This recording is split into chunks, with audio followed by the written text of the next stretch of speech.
Bonjour à tous, bienvenue sur 3 Lunes Diffusion. Aujourd'hui, je viens vous parler de magie. Et oui, le monde change et s'ouvre à la magie. Je ne vous parle pas de la magie romancée, mais plutôt de celle que nous possédons en chacun de nous. Vous ne trouvez pas que c'est une sorte de magie, cette intelligence qui nous dépasse et qui fait que tous les êtres de la Terre sont en vie? Il n'y a pas à réfléchir. Une fabuleuse organisation opère dans nos corps, dans ceux des animaux et même dans les végétaux. Avons-nous besoin de penser à comment nous allons bien pouvoir digérer nos aliments, respirer ou encore faire battre notre cœur? Comment ne pas se rendre compte qu'une intelligence infinie, que je nomme la source, est au cœur de toute cette beauté? Oui, nous savons que la magie est dans tout autour de nous et en nous. Ce monde change et il se connecte à cette source. Chaque être a cette puissance en lui. Il nous suffit de revenir en nous et nous demander quelles sont nos émotions, afin de nous indiquer si l'on vibre l'amour ou bien la peur. Ce sont nos indicateurs. S'ouvrir à nos émotions peut être compliqué, car il faut en accepter les côtés sombres. Nous avons tous des émotions cachées ou liées, volontairement ou involontairement, et nous savons tous qu'il est beaucoup plus facile de tomber dans la colère ou la tristesse que de trouver la force de rester calme et de voir le côté positif, ou au moins instructif, de ce qui nous arrive. Sentir ses intuitions ou ressentis peut faire peur, et certaines personnes refusent même l'existence de tout ça. On ne peut pas les juger, car au début, on peut vite avoir le tournis lorsqu'on s'écoute vraiment. Pour nous rendre compte de ce changement, il nous suffit de voir toutes ces personnes qui œuvrent pour la vie et la connaissance de soi et qui nous aident à y voir plus clair. Les gens se réveillent et ils comprennent qu'ils ont besoin de trouver la paix à l'intérieur d'eux-mêmes avant de la trouver à l'extérieur. Trouver la paix à l'intérieur de soi commence par s'aimer, profondément et sans jugement. C'est aimer ce que nous sommes devenus grâce à notre chemin de vie. Dans ce monde ultra connecté, plein d'avatars et de filtres, comment apprendre à s'aimer?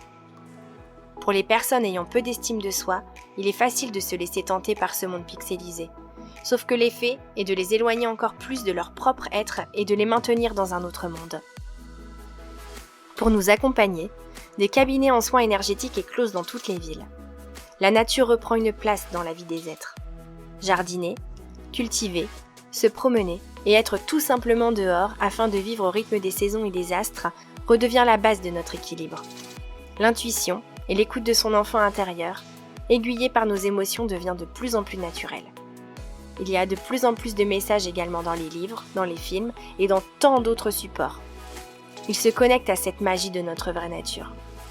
La décroissance aussi est de plus en plus flagrante, par exemple le zéro déchet, le minimalisme, l'autonomie en nourriture et en énergie, la collapsologie, autant de notions que l'on retrouve sur les réseaux. Et il nous pousse enfin à ralentir, à s'écouter, au sens d'écouter son corps et ses besoins fondamentaux. Pour cela, il faut sortir un peu des sentiers établis par les rois du consumérisme. Nous devons reprendre conscience de notre pouvoir, même si nous ne sommes qu'une goutte d'eau dans l'océan. Cette goutte multipliée par des millions de personnes qui ouvrent enfin les yeux prend tout son sens, et cela peut provoquer un grand changement. Nous avons la chance de vivre dans cette époque où l'humain découvre peu à peu son potentiel et son essence profonde. Paradoxalement, le monde digital se développe de plus en plus. Ce monde-là n'est pas un mal en soi, c'est toujours la même histoire, cela dépend de l'usage que l'on en fait. Il faut donc toujours rester lucide et clairvoyant pour pouvoir rester en contact avec la réalité. Depuis des décennies, nous sommes programmés à trouver le bonheur et le bien-être à l'extérieur, que ce soit en dehors de nous-mêmes et surtout dans la consommation à outrance. Je ne dis pas de ne plus consommer, mais que le bonheur se trouve dans un équilibre qui inclut le retour au calme, à la nature et au partage.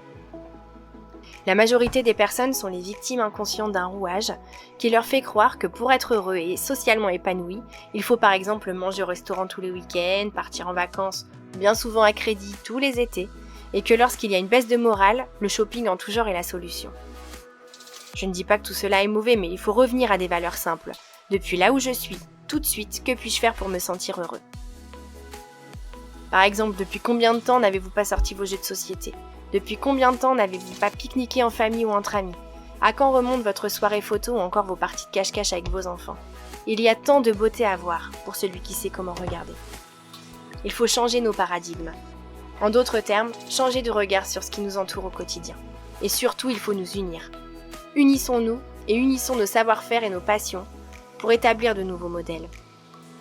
Et si, lorsqu'on discute avec nos proches, nous pouvions en première intention dresser la liste de tout ce qui va bien et de la gratitude que l'on a pour tout ça, au lieu de dresser le tableau de nos tracas et de nos difficultés.